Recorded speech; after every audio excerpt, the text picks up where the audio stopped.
Olá pessoal, sejam muito bem-vindos à nossa quinta aula de astronomia de posição.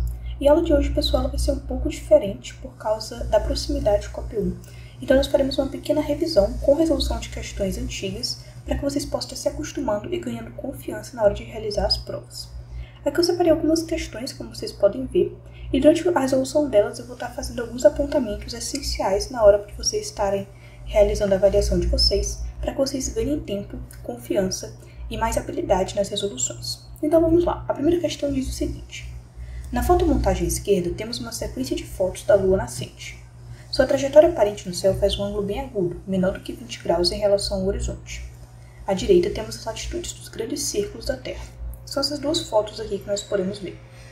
Aqui a Lua nascendo e aqui somente as localizações dos círculos, dos grandes círculos da Terra. Através das informações dadas de seus conhecimentos, assinale a opção que traz a localização geográfica do astrofotógrafo quando fez esta sequência. Bom, isso aqui é uma questão bem simples, bem conhecida até, de astronomia de posição. O que nós vamos fazer? Nós vamos estar utilizando a geometria da situação para respondendo a essa questão. A primeira coisa muito importante de estar se fazendo, deixa eu pegar aqui só o... Não, a primeira coisa que está se fazendo é um desenho da esfera celeste, dessa forma. Como nós estamos utilizando aqui coordenadas locais, no caso, nós temos aqui, ele falou sobre o horizonte, falou sobre a altura, nós podemos começar fazendo um desenho aqui bem simples do nosso horizonte. Vou estar aqui marcando com a letra H. É sempre bom estar marcando na hora da prova o que cada círculo representa para não estar se perdendo. Nós temos o zênite. E eu vou estar pegando um ponto qualquer para estar representando o polo elevado. Como nós ainda não sabemos de qual polo se trata, eu simplesmente vou estar denominando com a letra P. Prolongando o eixo de rotação da Terra, aqui, eu vou estar desenhando somente esse hemisfério aqui, o acima do horizonte, porque o outro não vai nos importar agora. O que nós sabemos, o que nós temos de informação até agora? Isso aqui é a continuação da vertical que passa pelo zênite. Nós temos que esse ângulo aqui, ó, só fazer o equador, porque... Nesse caso, a Lua, nós sabemos que ela apresenta uma inclinação com relação ao equador. Só que como ele não fala dessa inclinação, e nós não podemos saber, com base no que ele nos deu aqui, a declinação da Lua, nesse caso, nós podemos supor que ela esteja muito próxima ao equador, chegando a coincidir com ele. Ou seja, nós vamos supor, nesse caso, que a Lua está aqui perto do equador, ou sobre o equador. Para que nossos cálculos, eles, claro, não vão ter uma precisão, mas para o nível das seletivas, assumir que a Lua está ali contida no equador é mais do que o suficiente. Se a questão der durante os enunciados, ela der a declinação da Lua ou dos outros astros, é importante você usar, mas nesse caso ela não deu. Nós podemos estar utilizando nós podemos estar assumindo isso. Bom, aqui nós temos o nosso equador. E o que ele falou é que esse ângulo daqui, que eu vou estar chamando de H, porque seria a altura, ele é menor do que 20. Nós temos H menor do que 20. Como nós já conhecemos um pouco de astronomia de posição, nós já sabemos algumas características da esfera celeste, nós sabemos que esse ângulo daqui, ó, F sim, Φ. Esse Φ, ele representa a latitude do lugar. Em outras palavras, o complemento de H, o ângulo complementar a H, os dois formam 90 graus, ele é igual à latitude do local, que, no caso, seria a distância zenital do equador. Agora, colocando isso aqui, nós formamos a seguinte inequação. Inequação. Dessa forma. Resolvendo a inequação, nós percebemos que Φ é maior do que 70 graus. Em outras palavras, o módulo de Φ é maior do que 70. Só que nós precisamos saber agora também o hemisfério em que se encontra. E para isso nós vamos utilizar a regra da mão direita para o sul. Apontando seu polegar para o sul, daquela forma que eu mostrei para vocês, fazendo assim, né, apontando para o sul e rodando. Nós podemos perceber, primeiro, que a velocidade da Lua, ela forma esse vetor. Ela tem esse vetor velocidade, já que ela está nascendo. E esse vetor velocidade, se você fizer a regra da mão direita para o sul, você vê que o sul, ele está sobre o horizonte. Então nós temos o polo celeste norte elevado. Nós temos que essa localização está entre o trópico de um dos círculos polares, que no caso nós já sabemos, já que ele está no hemisfério norte, nós sabemos que é o Círculo Polar Ártico e o Polo Norte. Nós nos encontramos, o ortofotógrafo se encontra por aqui. Procurando as alternativas, nós temos a letra B de bola. Foi bem simples respondendo essa questão. As questões da P1 são bem tranquilas de estar respondendo. Durante a P1 não existe muito problema com o tempo. A partir da P2 o tempo começa a pegar um pouquinho, mas aqui nós não temos muito problema com isso. Vamos para a segunda questão.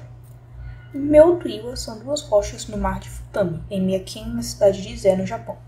As duas rochas são consideradas divinas e símbolo do casamento para a religião shintoísta. Por isso são apelidadas de rochas casadas. Elas são extremamente populares, pois casais vêm de toda parte do Japão para rezar diante das duas divindades na esperança de que seu casamento seja tão forte e duradouro. No dia de solstício de verão no hemisfério norte, já presta atenção que ele falou solstício, é possível ver através das rochas casadas o sol nascendo perfeitamente alinhado com o cume do famoso Monte Fuji, um vulcão que ainda está ativo. E ali nós podemos ver na imagem. Baseado nas informações fornecidas em seus conhecimentos, avalie as afirmações a seguir e assinale a opção correta. Considere em cada afirmação que o observador estará sempre mantendo este mesmo ponto de vista. E nós temos 4 afirmações. Bom, a primeira coisa que você tem que perceber é que algumas informações do enunciado vão ser muito importantes, como essa daqui. Essa aqui é a mais importante de todas. Solstício de verão no hemisfério norte.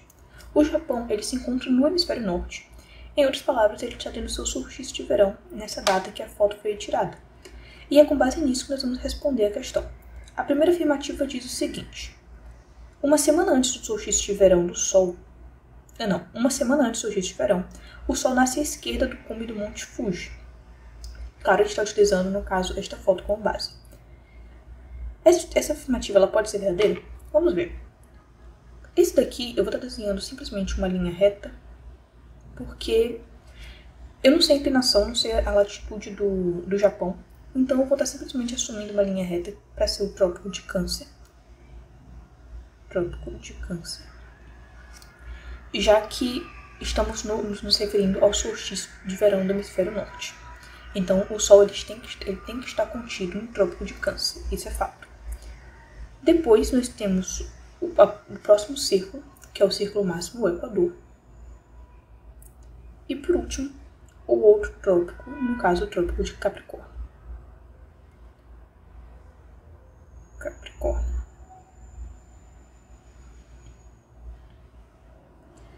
Dados esses 3 círculos, eu acho que eu falei que o Trópico de Capricórnio é círculo máximo, mas ele não é. Ele é só um círculo de latitude. Então, dados esses 3 círculos, aqui eles têm a mesma distância, eles são equidistantes do Equador. Só no meu desenho ficou mal feito, mas só para eu estar representando para vocês. Nós temos que o Sol, durante seu movimento anual, ele faz essa mudança de declinação, indo do Trópico de Câncer ao Trópico de Capricórnio e voltando. Em outras palavras, ele tem essa pequena oscilação com relação aos três círculos. Como ele está aqui no Trópico de Câncer, e nós temos o solstício de verão, essa daqui é a sua declinação máxima ao norte. Em outras palavras, ele não pode ir mais para a direita. Ele só pode, ou ele veio da esquerda, ou ele vai para a esquerda. Ele não tem como ir para a direita. Então, sim, quando ele fala que uma semana antes do solstício de verão o Sol nasce à esquerda, é correto, já que durante seu movimento anual, ele mudou sua declinação saindo do Trópico de Capricórnio e indo para o Trópico de Câncer, e após isso ele irá voltar. A segunda afirmativa diz que quando ocorrer o solstício de inverno, este alinhamento se repetirá. Isso daqui é falso, e já é bem perceptível, porque durante o solstício de inverno, no hemisfério norte, nós temos o Sol contido no Trópico de Capricórnio. Ou seja, o Sol estará aqui, ele não estará mais coincidindo aí com o Monte Fuji. Indo para a terceira, nós temos que este alinhamento acontece 2 vezes por ano. Essa aqui é falsa, então, só marcando aqui para estar tendo certeza. Este alinhamento ocorre 2 vezes por ano. Não, porque durante seu movimento, o Sol ele não volta, ele não passa 2 vezes pelo mesmo trópico. Ele passa 2 vezes pelo Equador, mas não pelo mesmo trópico. Então, no caso, em um ano. Durante um ano, ele só passa uma vez pelo Trópico de Câncer e uma pelo Trópico de Capricórnio. esse alinhamento não acontecerá outra vez nesse ano. O cume do Monte Fuji e as rochas casadas estão alinhados com a direção leste-oeste. Isso é legal porque nós sabemos que o Sol não nasce todos os dias perfeitamente ao leste, que é o que foi nos passado desde nossa infância, de que o Sol nasce a leste e se põe a oeste. Ele nasce aproximadamente a leste. Ele só coincide com o leste e com o oeste, no ocaso, quando nós temos o equinócio. Nesse caso, nós temos solstício, então não. Essa alternativa aqui está falsa, já que ele apresenta essa declinação de 23,5 graus a norte. Então, a única alternativa correta é a primeira. Aqui eles erraram, né? Acho que eles trocaram aqui D por B. Erraram. Mas a alternativa é a letra D. Nesse caso aqui é a segunda. Porque apenas a número 1 está correta. Vamos então para a próxima questão.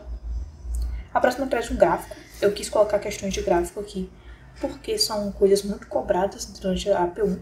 Principalmente todas as seletivas online, eles gostam de estar cobrando leitura de gráfico. Então é algo que vocês têm que ter uma certa familiaridade. A questão diz o seguinte: o gráfico a seguir traz o número de horas que o Sol passa acima do horizonte, em hora-sol, ou seja, estamos usando aí a hora solar verdadeira, em função da latitude geográfica e uma data específica. Bom, perfeito. Aqui nós temos um gráfico, a determinação das horas aqui e as latitudes. Coloque F para falso ou V para verdadeiro na frente de cada afirmação, levando em consideração as informações contidas no gráfico acima. A data do gráfico corresponde ao solstício de verão no hemisfério sul. Isso daqui tem como vocês responderem com base em uma coisa que eu falei. Foi até um pequeno exercício que a gente fez na aula sobre estações do ano. E nós falamos sobre o fenômeno do Sol da meia-noite.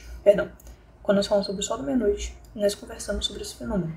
Que quando ocorre o solstício de verão em um hemisfério, nesse dia o Sol não se põe quando ele está no círculo polar ártico ou antártico, dependendo do hemisfério.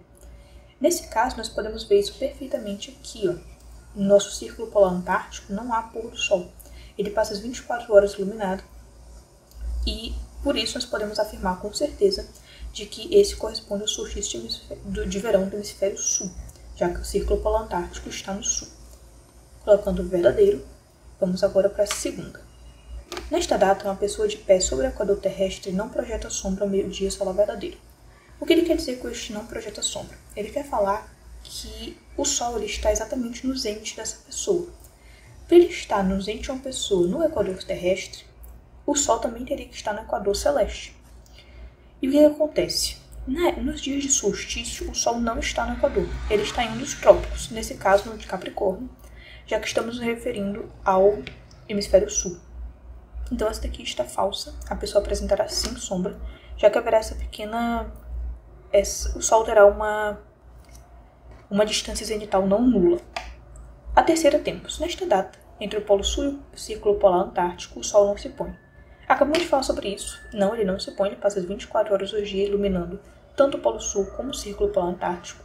Ou seja, todas essas declinações, todas essas latitudes que estão entre esses dois, entre o Círculo Polar Antártico e o Polo Sul. Então esse aqui é verdadeiro. Nesta data, a noite é mais curta no hemisfério sul? Sim, porque nós estamos referindo ao verão. E no verão, as noites costumam ser mais curtas e os dias mais longos, dada a iluminação da Terra e a iluminação deste hemisfério. Então, sim, no hemisfério sul, já que estamos no verão, teremos a noite mais curta. Essas aqui também vocês podem estar vendo que são questões bem teóricas. Vamos para a próxima. Nesta data, no Polo Norte, a noite dura 24 horas. Exatamente o oposto do Polo Sul. Enquanto no Polo Sul, um dos polos, no caso na questão o Sul, nós teremos o dia completamente iluminado. No Polo Norte, nós teremos uma noite infinita, porque eu digo, não haverá nascer do Sol. Então também temos o verdadeiro. E assim ficou a ordem da questão. Apenas uma falsa e as outras todas verdadeiras. Para vocês estarem vendo também que não tem aí problemas na leitura de gráficos. Gráficos são muito simples de ler, principalmente nas seletivas. Já que vocês não vão ter muitos equipamentos para estar fazendo medições, eles vão ter que deixar algo bem na cara, ou seja, bem óbvio, o que eles esperam que você leia daquele gráfico. Por exemplo, aqui, ó, eles não podiam estar mostrando qualquer tipo de... Eles não poderiam estar querendo que você entendesse qualquer tipo de inclinação nesta reta, já que isso, sim, à primeira vista não vai estar visível. Então você vai ter que estar assumindo exatamente a coisa mais simples, que esses dois, tanto o Círculo Polar Antártico como o Polo Sul, apresentam a mesma duração de dia, que seria 24 horas. Para vocês perceberem que é bem tranquilo as provas distributivas. Vamos para a próxima questão. Se você se localiza em uma região onde o Cruzeiro do Sul é circumpolar, então é possível ver esta constelação e algumas opções do tempo que será possível ver a constelação, dos dias. O que acontece? Eu gostaria de falar agora sobre estrelas circumpolares. Eu não falei para vocês nas outras aulas, mas é um conceito muito importante, porque ele fala sobre estrelas que não se põem. Elas não se põem justamente porque o movimento diário delas está acima do horizonte. Eu vou estar mostrando aqui no estelário para vocês terem mais certeza do que eu estou falando. Chegando aqui no estelário, vocês podem estar vendo que eu coloquei uma grade equatorial. Esse daqui é o Polo Celeste Sul, ele está elevado. E bem aqui, essa constelação daqui é o Cruzeiro do Sul, que é a qual a questão está se referindo. Bom, eu vou estar passando o tempo, e como vocês... Deixa eu colocar aqui. E ó, passando o tempo, vocês percebem que o Cruzeiro do Sul ele não se põe, porque todo o seu movimento está restrito a esse círculo que ele forma no céu, que não existe, não tem parte alguma desse círculo que está abaixo do horizonte. Esse é o conceito de estrelas circumpolares. São aquelas que não se põem e que nós podemos percebê-las todas as noites do ano. Inclusive nos dias, durante os dias, as estrelas vão estar lá. Claro, vão ser ofuscadas pelo sol, mas mesmo assim elas estarão ali sobre o horizonte. No caso, eu gostaria de falar sobre uma outra coisa bem legal que pode estar sendo cobrada na PU de vocês, que é como está achando o Polo Sul a partir do Cruzeiro do Sul. Não tem nada a ver com a questão, mas é uma coisa muito importante de se falar, que seria você pegar aqui, ó, nós temos o Cruzeiro do Sul, e como você pode estar vendo, ele forma uma cruz, certo? Nós temos aqui o eixo maior da cruz e o eixo menor. Pegando esse eixo maior, se você prolongar ele 4,5 vezes nessa direção, na direção dele mesmo, nós iremos chegar a um ponto muito próximo do Polo Sul. Esse daqui é o Polo Sul. E nas questões nas questões seletivas, você pode estar assumindo que ele é o Polo Sul e está utilizando para os seus cálculos. Então é uma forma bem legal de você estar entendendo, ele cai muito em astronomia de posição. Vamos voltar aqui para a questão. Quando ele fala que o Cruzeiro do Sul é circumpolar, ou seja, ela não se põe. E bem aqui de cara você já tem, ó, que ela vai ficar visível todas as noites do ano. Ele fala depois sobre algumas estações do ano, mas é simplesmente para estar confundindo vocês. Nós já podemos marcar a letra A, com toda certeza, apenas pelo conceito de estrelas circumpolares. Indo para a próxima questão, nós temos uma questão... Ah, sim, legal. Essa questão daqui, ela também fala sobre um pouco sobre coordenadas. E ela diz o seguinte: para o observador localizado no Equador terrestre, em que momento o Sol passa pelo zênite? Bom, para o Sol estar passando pelo zênite, eu já falei até sobre esse mesmo caso, ele tem que estar no Equador. Em outras palavras, o Sol ele tem que estar exatamente ali, no mesmo círculo de latitude da pessoa. Estando a pessoa no Equador, o Sol também terá que estar no Equador. Só que ele não fala exatamente a posição do Sol, ele fala sobre as épocas do ano. E nós sabemos que o Sol ele se encontra no Equador durante os equinócios, tanto de primavera como de outono, tanto vernal como antivernal. Então, aqui já fica bem óbvio também a letra A, já que tem que estar ali na mesma... a declinação do Sol tem que ser a mesma latitude da pessoa, é uma outra forma legal de estar se falando sobre isso. Tem que estar no Equador, então nós temos o equinócio. Viu que essa questão foi bem simples, nós já conseguimos acabar com a questão em minutos, em segundos, se vocês estiverem fazendo a prova, vocês vão precisar fazer em um tempo mais rápido, que eu estou fazendo aqui. Vocês vão conseguir já acabar com questões como essa, que são o tipo de questão que cai na P1. Nessa questão aqui, nós encontramos...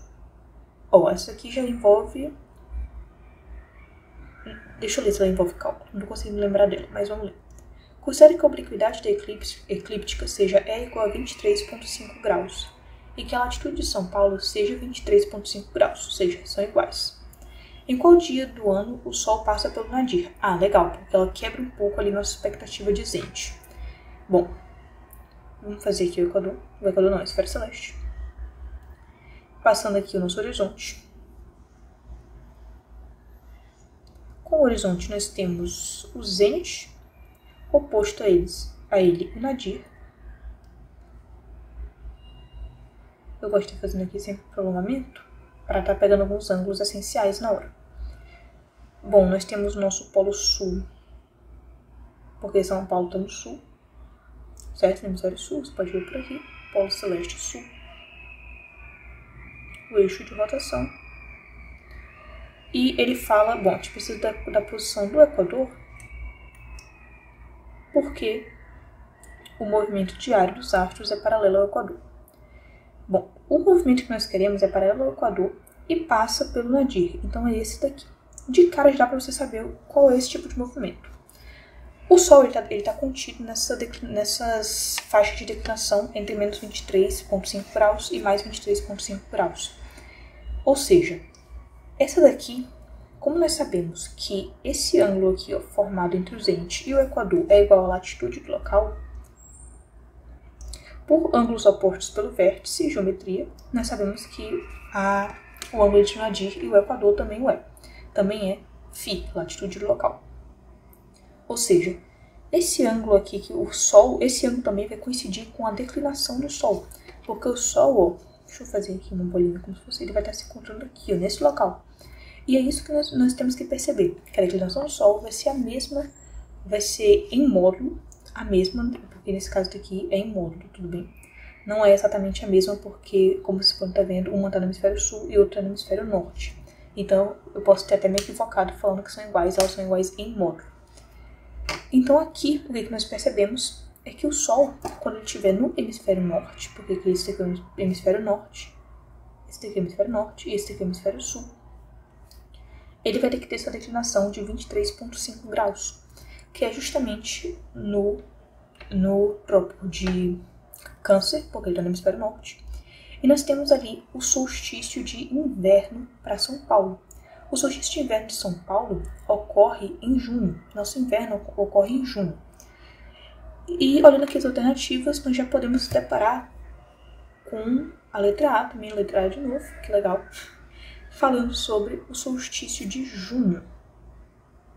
Vamos lá, letra A é a nossa resposta correta. Se ele estivesse referindo ao caso do Sol passando pelo zênite, seria a mesma ideia da questão anterior. Nós pegaríamos aqui o Sol passando por aqui e coincidiria com a mesma declinação, dessa vez não seria em módulo, seria a mesma declinação mesmo do Sol e a latitude de São Paulo.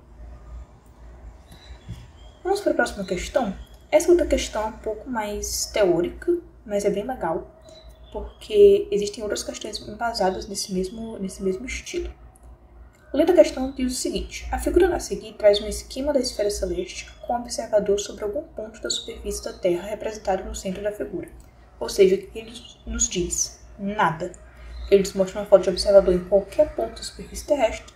Nós temos movimento diário do Sol e ele vai querer que a gente descubra a partir disso a localização do observador, exatamente o que eu pensei. Esse observador percebe que o Sol, ao longo do dia, está percorrendo uma trajetória aparente paralela ao horizonte, 20 graus acima deste. Passado 24 horas, nosso observador percebe que a trajetória do Sol está mais baixa que a do dia anterior. Então, nós podemos ver uma representação, e aqui ele pergunta, assinale a única opção correta sobre o nosso observador.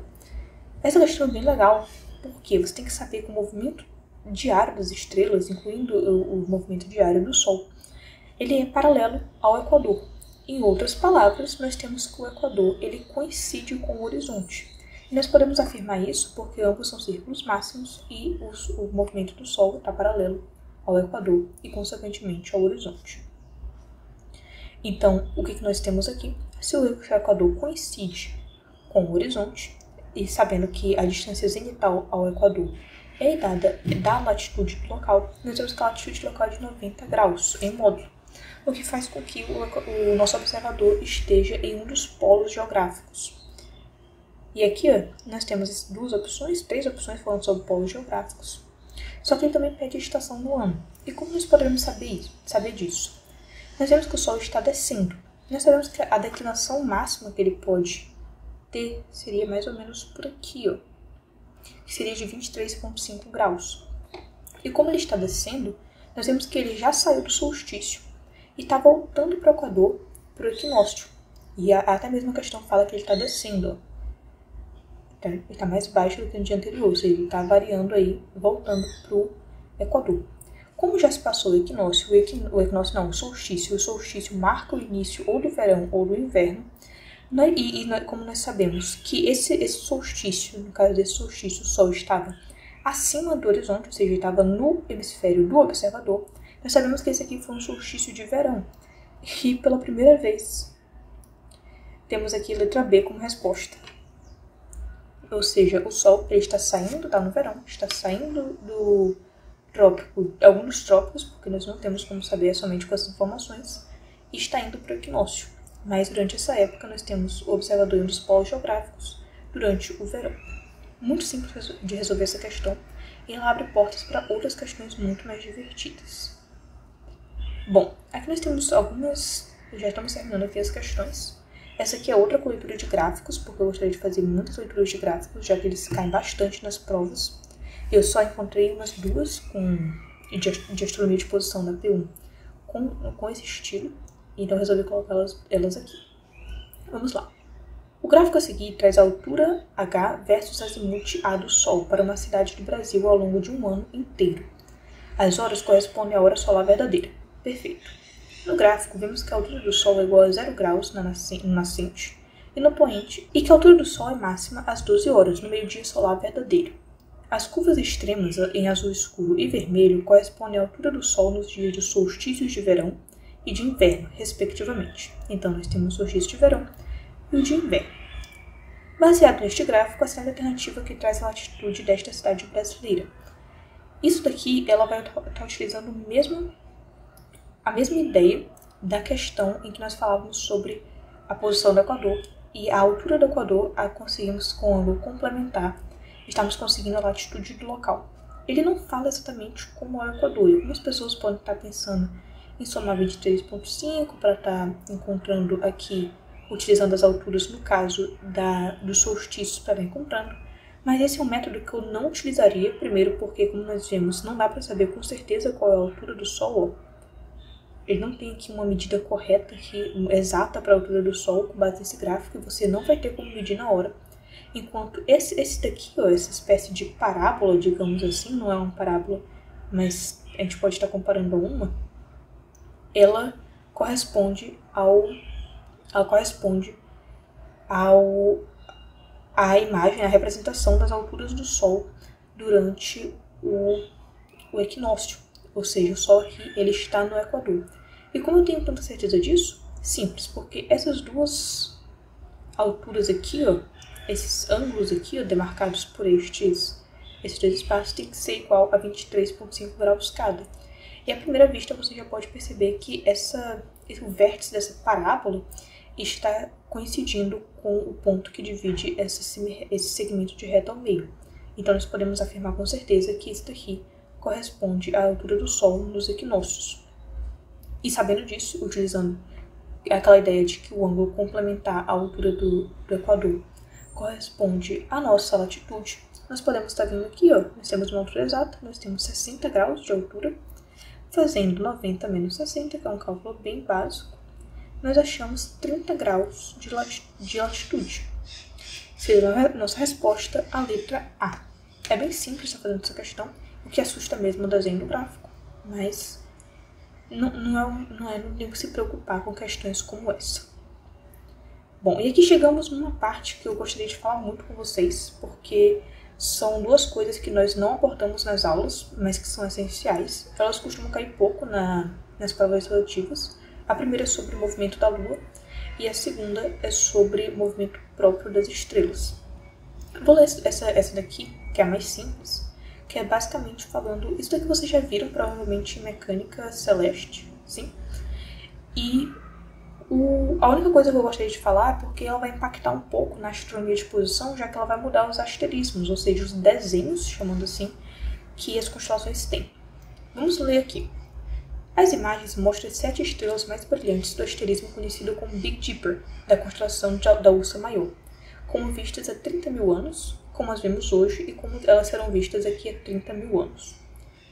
A segunda alternativa que traz a explicação para esta mudança de forma do asterismo. Isso daqui ocorre por quê? Eu vou estar fazendo por exclusão e depois vou estar explicando para vocês por que a resposta é a que é.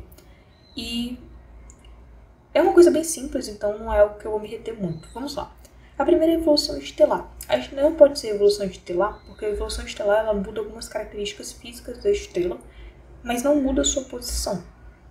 Então, nós não apresentaria essa deformação do asterismo por causa da evolução estelar. Segundo, nós temos a paralaxe. O que é paralaxe? Vocês já devem ter visto, sim, na prova em mecânica celeste.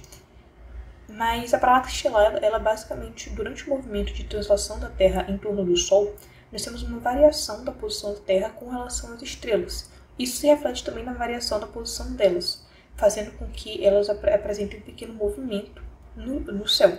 Esse movimento é periódico e ele não vai causar deformação, principalmente não nesse daqui. Observa que demora 1000 anos, demora muito tempo, 30 mil anos nesse caso, para você estar ocorrendo toda essa variação. Se fosse por causa da paralaxe, qualquer deformação que houvesse, ela iria ser, como se chama, ela seria periódica. Não é? Ele não pode dizer que 30 mil anos hoje e 30 mil anos, e daqui a 30 mil anos haveria toda essa deformação apresentada pelas estrelas. Então, nós já excluímos a paralaxe. Além disso, a paralaxe ela acontece com todas as estrelas. Não é só com um específico, não é esse movimento aleatório que está apresentando aqui pelas imagens. A precessão dos equinócios. A precessão dos equinócios é a precessão do eixo de rotação da Terra. É um outro movimento que a Terra realiza, cai muito pouco nas seletivas, mas eu vou estar falando... na aula de mecânica celeste eu vou estar falando sobre ele, porque ele não afeta muito a astronomia de posição. Mas é um outro movimento que é realizado pela Terra, e em outras palavras, se é realizado pela Terra, todas as estrelas aparentam realizar esse movimento se nós mudarmos nosso referencial para o terrestre. Então, não. Esse daqui é um movimento próprio. Eu já dei a resposta. É um movimento que as estrelas têm sem influenciar umas às outras. É como se cada uma tivesse seu próprio movimento. A expansão acelerada do universo, isso aqui é cosmologia. Existe sim a expansão, mas ela não afeta essas estrelas, porque as estrelas das constelações que nós observamos no céu, elas estão dentro da nossa galáxia. E dentro da galáxia, a gravidade vence a expansão do universo, e por isso nós podemos considerar que a expansão do universo, nesse caso, ela é desprezível. A nível galáctico, claro, intergaláctico, ou seja, se nós estivermos aí considerando aglomerados de galáxias reagindo com os outros, você pode estar tendo a expansão acelerada do universo levada em conta, mas nesse caso, não. As distâncias são muito pequenas, claro, enormes para o nosso ponto de vista, mas muito pequenas para um ponto de vista cosmológico. E agora, a única resposta que pode ser o movimento próprio das estrelas. E o que seria isso? Seria muito estranho se as estrelas elas fossem fixas realmente. O que acontece é que as estrelas elas apresentam sim uma velocidade aleatória. Cada estrela apresenta sua própria velocidade, e essa velocidade, por estarmos muito distante dessas estrelas, ela apresenta apenas resultados visíveis em épocas muito distantes, como você pode estar vendo aqui pelas figuras, pelo tempo que está sendo representado pelas figuras. Então, esse movimento ele também causa essa deformação nos asterismos, porque as estrelas elas vão estar se movimentando aleatoriamente uma em relação à outra, fazendo com que a disposição que nós vemos hoje não seja exatamente a que nós vemos daqui a 30 mil anos, que foi o caso. Então a resposta é a letra E, e é uma forma bem legal até de estar mostrando aí para os alunos que sim, as estrelas que nós dizemos ser fixas apresentam um movimento. E vamos agora à última questão, que é uma questão sobre o movimento da Lua, e eu vou estar dando uma contextualizada também antes de estar respondendo. Voltando aqui à questão, essa questão ela fala sobre a movimentação da Lua. Assim como o Sol, a Lua ela não apresenta apenas um movimento próprio. Já que ela apresenta uma translação em torno da Terra, nós temos que considerar nos cálculos da movimentação aparente da Lua que o seu movimento diário, ele apresenta uma variação ele não apresenta que nem as estrelas aquela velocidade fixa, por assim dizer, mas ela apresenta uma velocidade diferente com relação às outras estrelas que nós conhecemos. É bem similar ao Sol, que você pode estar percebendo que o Sol ele não vai aparentar estar ali preso, fixo naquele ponto. Ele vai se mover com relação às estrelas. A Lua tem a mesma coisa, só que a Lua, por estar tanto mais próxima da gente, como está em translação em torno da Terra, ela apresenta esse movimento muito mais perceptível do que o Sol. Em outras palavras, todos os dias a Lua apresenta um movimento, além do movimento diário de leste para oeste, ela apresenta um movimento para leste, ou seja, naquele mesmo sentido do movimento anual do Sol, só que todos os dias ela se atrasa 50 minutos, diferentemente do Sol que se atrasa 4 minutos apenas. E isso tudo implica em muitas coisas, como por exemplo, na iluminação da Lua, fazendo com que nós percebamos as fases dela. Isso basicamente é bem simples, uma forma bem simples de estar se dizendo isso. É a projeção da Lua, daquele movimento de translação da Lua em volta da Terra na esfera celeste, levando em conta, claro, a questão da iluminação do Sol gerando suas fases e o que nós já sabemos sobre a Lua por si só. Então vamos responder essa questão. É basicamente isso que você precisava saber. Esse atraso de aproximados 50 minutos que a Lua apresenta com relação às outras estrelas. Um jovem e interessado estudante de astronomia foi para o campo observar o firmamento e aprofundar seus conhecimentos. Na primeira noite, às 22 horas, estando de frente para o norte, ele verifica que a Lua se encontra à sua direita, bem mais próxima ao horizonte. A primeira pergunta se está observando o nascer ou o ocaso. O nascer você já sabe o que é, e o ocaso pode parecer um pouco estranho, mas é o pôr da Lua. Tipo o pôr do Sol, mas no caso da Lua. Na primeira noite, às 22 horas, estando de frente para o norte, quando ele fala que está de frente para o norte, por associação com a rosa dos ventos, nós temos norte para frente. Na nossa direita temos o leste, esquerda oeste e atrás sul. Isso daí já é conhecido de vocês. E é por isso que quando ele fala que a Lua se encontra à direita, nós já sabemos que a Lua está nascendo. Então, vamos tirar essa daqui e essa daqui. E nenhum dos dois é falso, porque ele fala que a Lua está bem próxima ao horizonte, então ela tem que estar nascendo. Então nós já temos duas opções. A próxima ele pergunta o seguinte. No dia seguinte, nosso astrônomo Mirim sai novamente para mais uma noite de observação.